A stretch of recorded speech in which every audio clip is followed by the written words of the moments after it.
Hi, in this video we're going to look at supplement market in Korea. You can think of this video as a guide to a market entry. First, I'd like to open up by giving a definition of HFF. Secondly, I'll show you what kinds of ingredients can be used for HFF. And lastly, we're going to see where the supplement market in Korea stands today. Oh, and there's going to be a small bonus at the end of this video, so please stick with me to the end.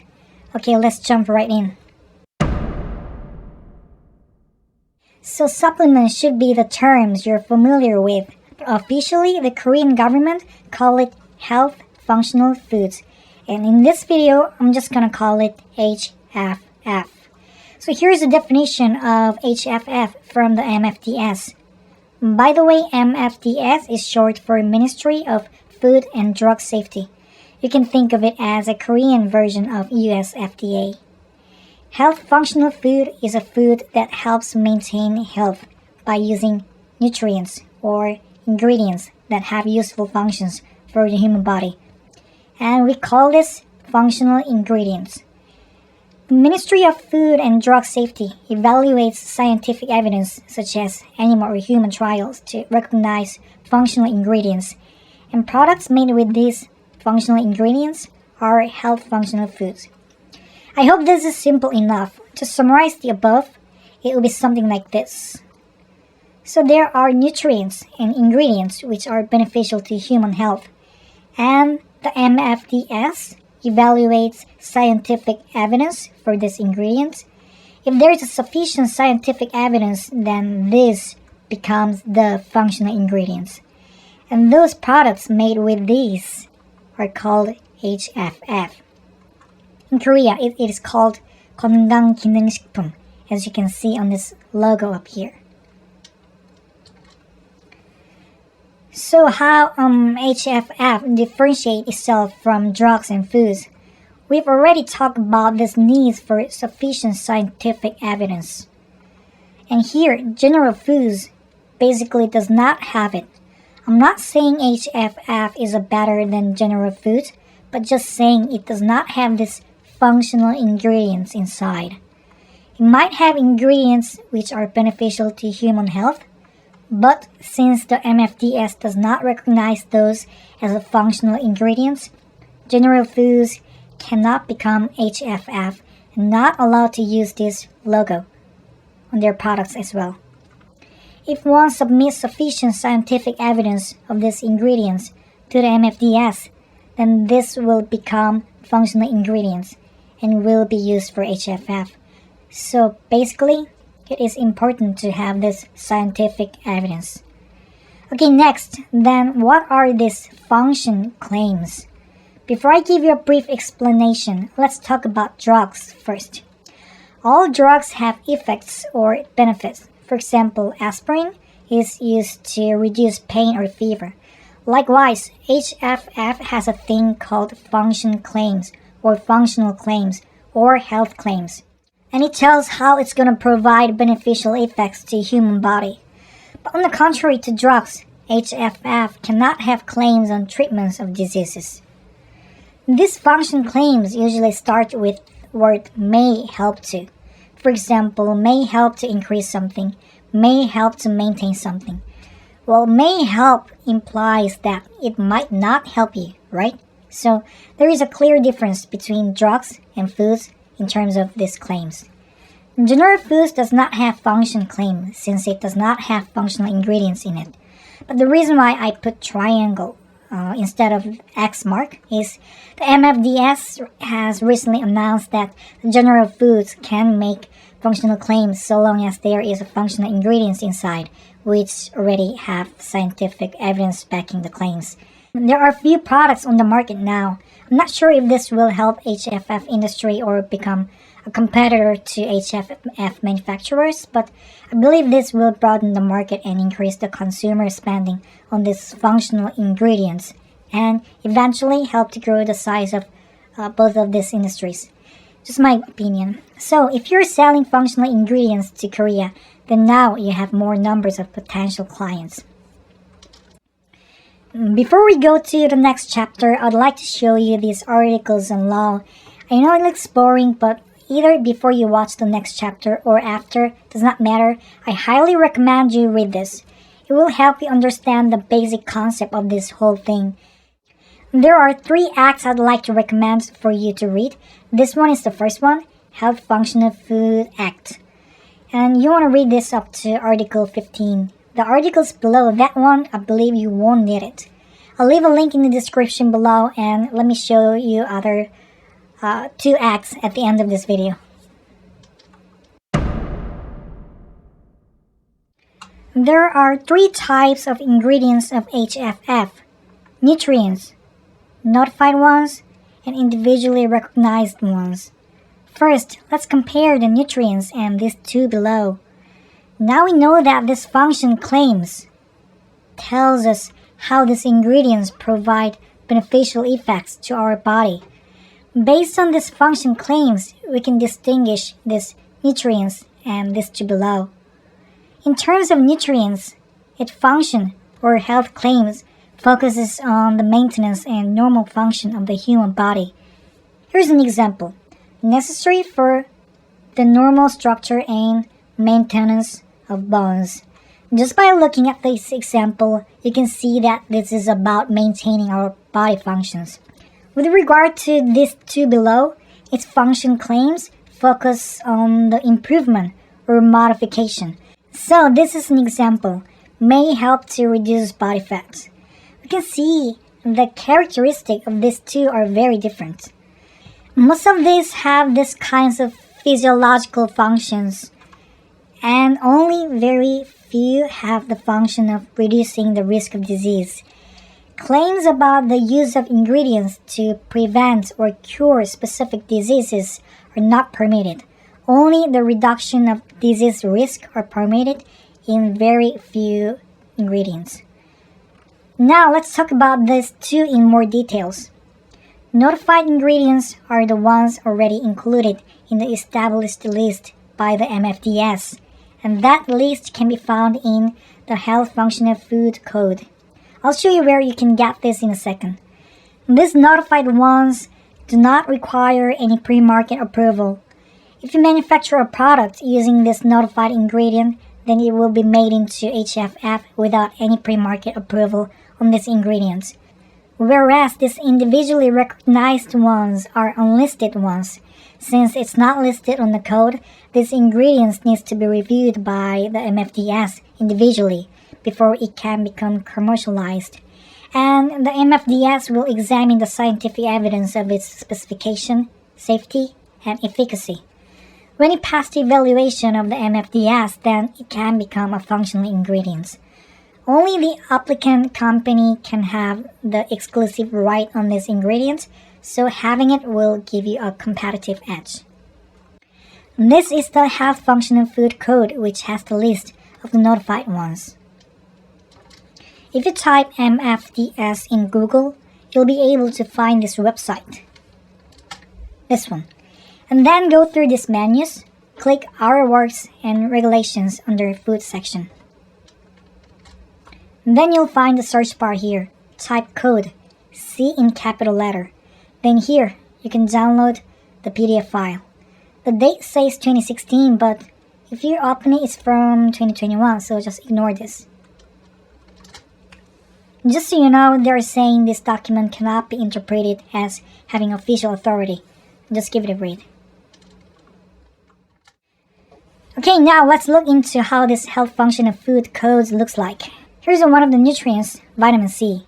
We can look over various things here, including the claims we've just learned over here. So between the daily intake of 30 to 1000 milligrams per day, vitamin C can have these 3 health claims or function claims. These claims may change little by little over time, as in this box say.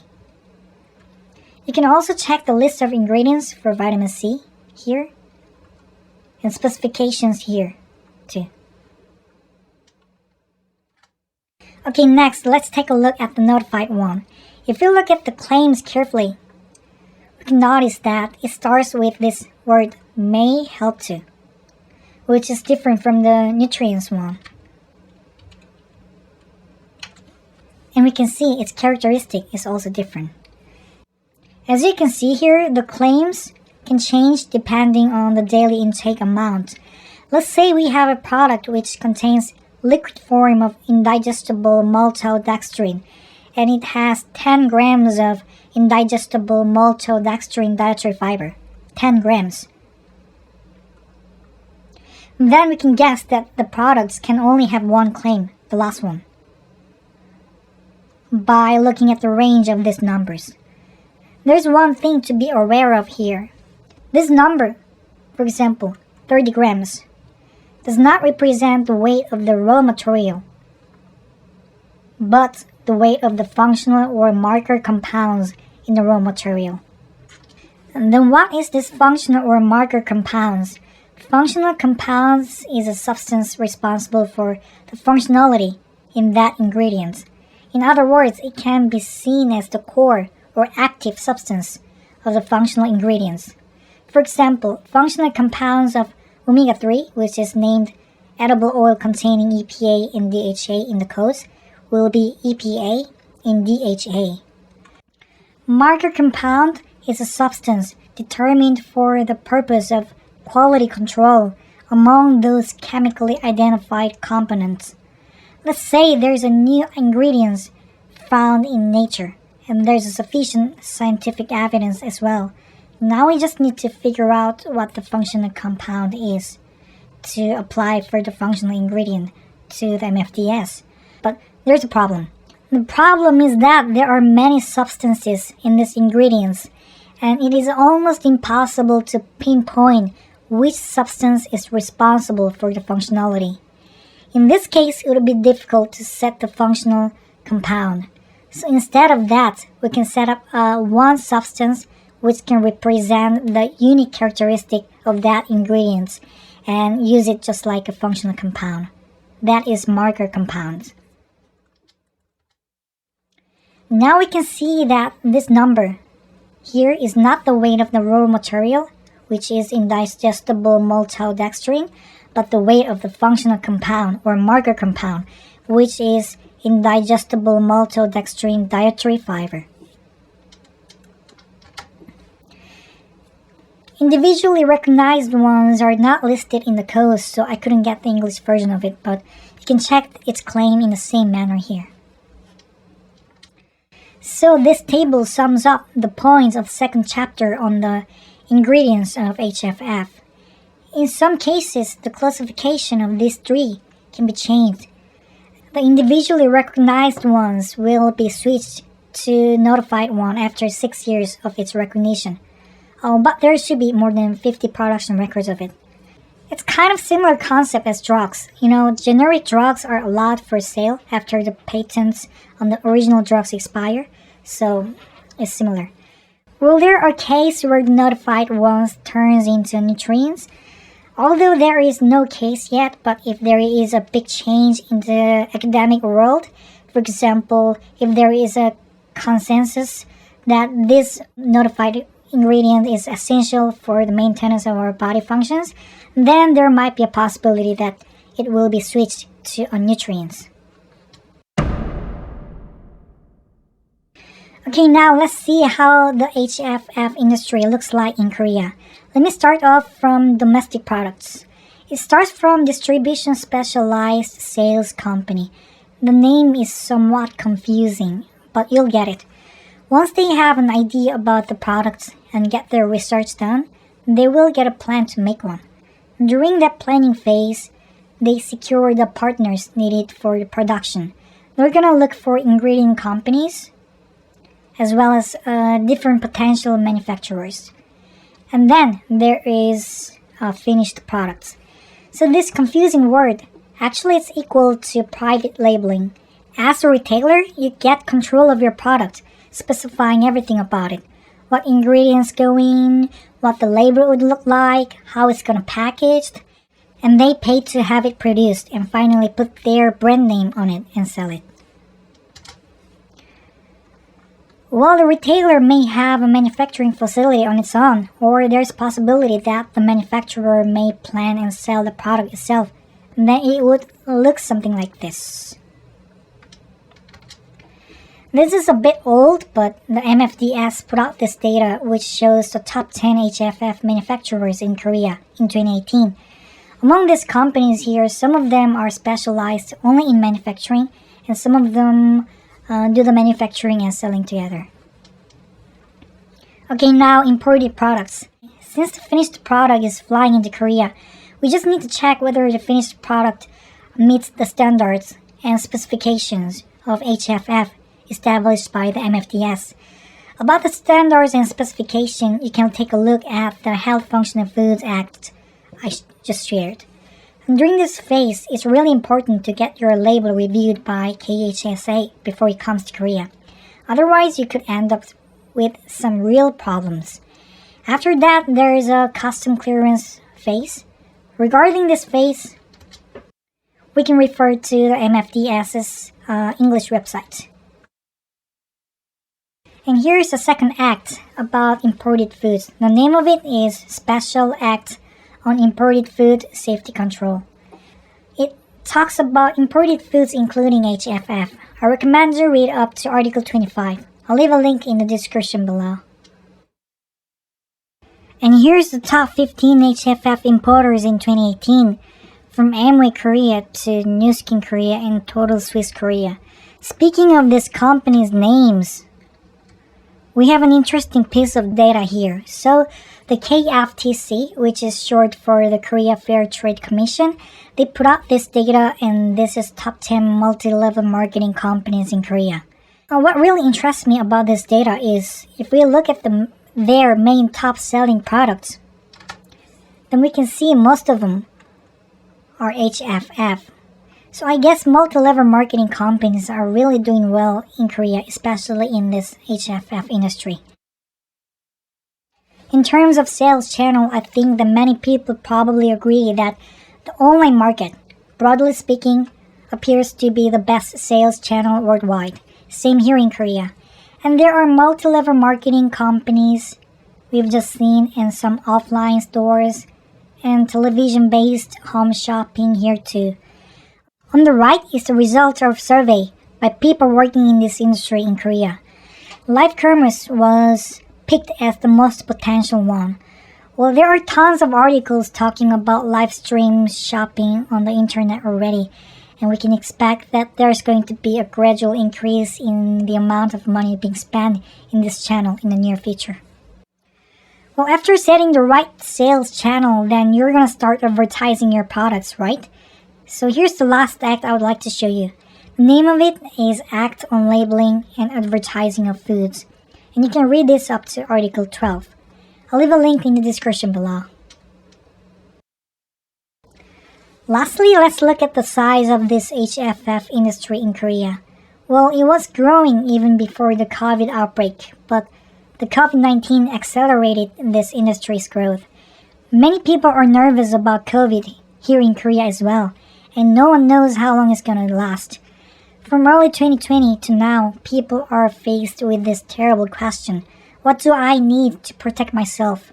This question alone, I believe, should be enough to get people to buy more supplements. So personally, I believe this industry has a bright future. Okay, one last thing. I found out there's a free video you can watch on the internet to get more information about HFF market in Korea. I'm not from this company, have no relation with them. I'm just showing you this only because it's free and the webinar is good. It's a website called ChemLinked, and if you search Korea in search bar, you can find various webinars here. Most of them are free to watch, but I believe you need to sign up. Still, no need to pay anything, so just need to invest your time. Well, that's it for this video. Thank you so much for sticking with me all the way to the end of this video. I really appreciate it. Thank you, and hopefully I'll see you in the next video. Bye.